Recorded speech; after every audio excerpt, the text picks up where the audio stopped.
एक साधक मन की जिज्ञासा कि बार बार प्रयास करने पर भी न जाने प्रारब्धवश, स्वभाववश या किसी पाप के आगे आने से हम बार बार नाम को विस्मृत कर देते हैं।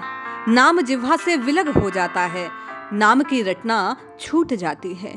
क्या कोई ऐसा उपाय है जिसको श्रवण करने से, जिसको जानने से नाम चाहकर भी विस्मृत ना हो? जय श्री हरि। पूज्य गुरुदेव के चरणों में प्रणाम। सभी नामनिष्ठ साधकों को जय जय श्री सीताराम। परम पूज्य सेठ जी श्री जयदयाल जी गोयनका, उनके एक अद्भुत लेख को आप और मैं श्रवण करते हैं। निश्चित जानिए, इस लेख के मर्म को हृदय में धारण करने के पश्चात गारंटी आप चाहकर भी भगवान के नाम को जिह्वा से अलग ना कर पाएंगे। पूज्य सेठ जी लिखते हैं, किसी गांव में एक उच्च कोटि के महात्मा थे। सब लोग पास जाया करते। उस गांव के राजा को पता चला, तब लोगों की प्रेरणा से एक दिन वह वहां गया। महात्मा पहले से ही जानते थे कि ये राजा बड़ा कामी और भोगी है, अतः इसका सुधार किया जाए, इससे प्रजा को भी लाभ होगा, क्योंकि यथा राजा तथा प्रजा। राजा आया। कुशल पूछने पर राजा प्रार्थना करने लगा, महाराज, क्या कोई ऐसी दवा है जिससे कितनी भी स्त्रियों के साथ सहवास करने पर भी मुझे थकावट ना आए, जो जैसी प्रवृत्ति का, प्रकृति का, जैसे स्वभाव का वैसा ही प्रश्न करता है? महात्मा ने अपनी कुटिया से एक बोतल मंगाई, उसमें 2 बूंद दवा राजा को दी और शेष सारी बोतल स्वयं पी गए। राजा घर गया। रात्रि में काम चेतन होने पर रानियों को तृप्त किया, पर स्वयं तृप्त ना हुआ, ना थकान। उसका काम वैसे का वैसे जागृत। 3 दिन बाद वह महात्मा के पास फिर आया। बोला, महाराज, आपकी दवा तो बड़ी काम करती है, 2 बूंद दवा और दीजिए। महात्मा ने दी और आज भी उसी प्रकार 2 बूंद राजा को और पूरी बोतल खुद पी गए। इस प्रकार 2-3 महीने तक हर तीसरे चौथे दिन राजा आता, 2 बूंद दवा लेता, खूब विषय भोग करता। महात्मा भी बोतल की बची शेष सारी दवा पी जाते उसी के सामने। एक दिन राजा ने कहा, ऐसी दवा दीजिए कि रोज रोज आना ना पड़े, सदा के लिए काम हो जाए। महात्मा ने उसे पूरी बोतल पिला दी। जब राजा ने पी ली, तब महात्मा कहने लगे, अरे, मुझसे गलती हो गई। राजा बोला, क्या? महात्मा ने कहा, क्या बताऊं राजन, क्षमा करें, क्षमा करें, 3 दिन के बाद आप मर जाएंगे। राजा बोला, क्या, मैं मर जाऊंगा? महात्मा बोले, हाँ। राजा ने पूछा, क्या कोई बचने का उपाय नहीं है? राजा घबरा गया, बड़े चिंतित स्वर में बार बार महात्मा से पूछने लगा, महात्मन, क्या कोई इलाज नहीं है? क्या कोई उपाय नहीं है? महात्मा ने बड़े सोच विचार कर कहा, है, पर उपाय बड़ा कठिन है राजन। तब राजा बोला, चाहे जितना कठिन हो मैं कर लूंगा, आप बताइए। महात्मा ने कहा, बस अब से लेकर मरण परण, जब तक मरने का समय ना आए, भगवान का नाम और रूप ना भूलना।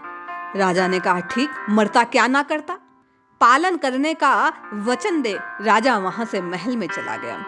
महल में जाकर एकांत महल में बैठ गया और कहलवा दिया कि कोई मेरे पास ना आए, जो आएगा तो मृत्यु दंड दूंगा। एकांत भवन में राजा अपने कक्ष के भीतर द्वार बंद किए परमात्मा के भजन और ध्यान में मस्त हो गया। न खाना याद, न पीना याद, न मलमूत्र के त्याग की सुधि, क्योंकि मृत्यु का भय ही ऐसा कि राजा को कुछ याद नहीं रहा। 3 दिन की बात कही, लेकिन भगवान के ध्यान से अहंकार का नाश हो गया, समाधि लग गई। 7 दिन हो गए, समाधि टूटी नहीं। इधर बाहर के लोगों ने 3 दिन के बाद मरने का जो समय था, 7 दिन हो गए, कोई खबर नहीं। कपाट खोलकर देखा तो राजा की समाधि लगी हुई है। कुछ हो हल्ला होने पर राजा की समाधि टूटी। कहा गया, महाराज, राजा चिल्लाया, कहा था ना 3 दिन तक दरवाजा कोई नहीं खोलेगा। डरे हुए उन सेवकों ने कहा, महाराज, 7 दिन हो गए। महात्मा ने कहा, 3 दिन में मर जाऊंगा, मैं मरा कैसे नहीं? ये सोचकर राजा महात्मा के पास गए। महात्मा ने पूछा, क्या अभी तुम्हारे में मैं है? राजा कहने लगा, नहीं। तब महात्मा बोले, मैं अर्थात जो अहंकार था वह मर गया भैया, शरीर के मरने की तो कोई बात ही ना थी। 3 दिन में मैं मर जाएगा, ये बात कही थी। फिर राजा ने पूछा, महाराज, एक रहस्य से पर्दा उठाइए। आप प्रतिदिन पूरी बोतल दवा पी जाते हैं, आप पर असर क्यों नहीं होता? मुझ पर तो 2 बूंद का इतना असर कि काम जागृत ही रहता है। महात्मा बोले, अभी 7 दिन पहले तुमने भी तो पूरी बोतल पी ली थी, तुम पर कोई असर हुआ? राजा ने कहा, महाराज, मुझे तो 3 दिन के भीतर मौत दिखलाई दे रही थी। स्त्री पुत्र कुछ याद ना आया। मौत मौत मौत मौत मौत का ही खौफ जो था, उसके कारण मैं चाहकर भी भगवान के नाम को, ध्यान को, जैसा आपने कहा, विस्मृत न कर पाया। भय के कारण मुझे कुछ और सूझा ही नहीं, जीवन की समाप्ति नजर आने लगी थी। महात्मा बोले, बस यही बात, मुझे जो प्रतिक्षण मौत दिखाई देती है, फिर मुझ पर इस बोतल का क्या असर हो? इस प्रकार जो बात महात्मा ने राजा से, राजा ने महात्मा से कही कि 3 दिन बाद मृत्यु का जो खौफ था, भय था, उसके कारण में भगवान के नाम को, ध्यान को आपके कहे अनुसार बतलाए उपाय के कारण छूट ना सका, भूल ना सका, विस्मृत ना कर सका। और महात्मा ने कहा कि हर पल मुझे मौत याद थी, इसलिए पूरी बोतल का असर भी मुझ पर ना हुआ। कहने का तात्पर्य, माया के असर से मैं बाहर था। इस प्रकार यदि हम आप भी भाई, जैसे आपने पूछा कि चाहकर भी भगवान के नाम को ना भूले, विस्मृत ना हो, निरंतर सतत 24 घंटे हर क्षण हम भगवान की नाम खुमारी में लीन रहे, उपाय सिर्फ एक है। समय को अमूल्य और मृत्यु को अत्यंत समीप समझें। जबकि हम आप, हमें लगता है हम तो अमर हैं, हमें तो मृत्यु से कोई भय नहीं। समय की कोई वैल्यू नहीं करते, कोई उसका मूल्य जानते नहीं, व्यर्थ खोते हैं जगत के चिंतन में, जगत की बातचीत में। जैसा राजा इतना बड़ा कामी, किंतु लगन लगने पर 7 दिनों में कल्याण हो गया। भगवान के नाम का, भगवान के ध्यान का उस पर ऐसा प्रभाव पड़ा कि मैं को भूल वो परमात्मा में लीन हो गया। लगन लगने का कारण था, विश्वास हो गया कि 3 दिन में मृत्यु है। ये खान पान छोड़ ध्रुजी की तरह ध्यान में मस्त हो गया। इसी प्रकार हम आपको ये यकीन हो जाए कि जाना निश्चित है।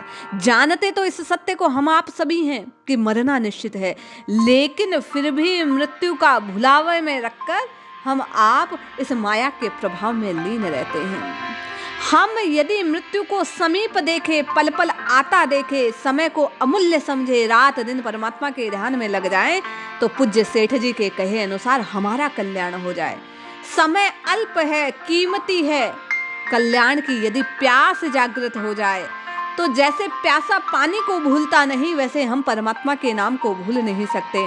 हम लोग अनाथ के समान मारे जाएंगे, ये बात यदि याद रहे कि मृत्यु आनी है, निश्चित है। केवल परमात्मा का नाम इस भव से पार कर सकता है, तो कल्याण निश्चित है। इसलिए भैया, चाहकर भी भगवान के नाम को ना विस्मृत करने का एक ही उपाय सेठ जी ने बतलाया कि मृत्यु को समीप जान, दिन रात छटपटाते हुए व्याकुल हृदय से परमात्मा को पुकारना आरंभ कीजिए। विरह पूर्वक आर्त भाव से पुकारा गया नाम ही नाम प्रेम को हृदय में जागृत करेगा, और फिर चाहकर भी हम आप नाम भुला ना पाएंगे। जय श्री हरि।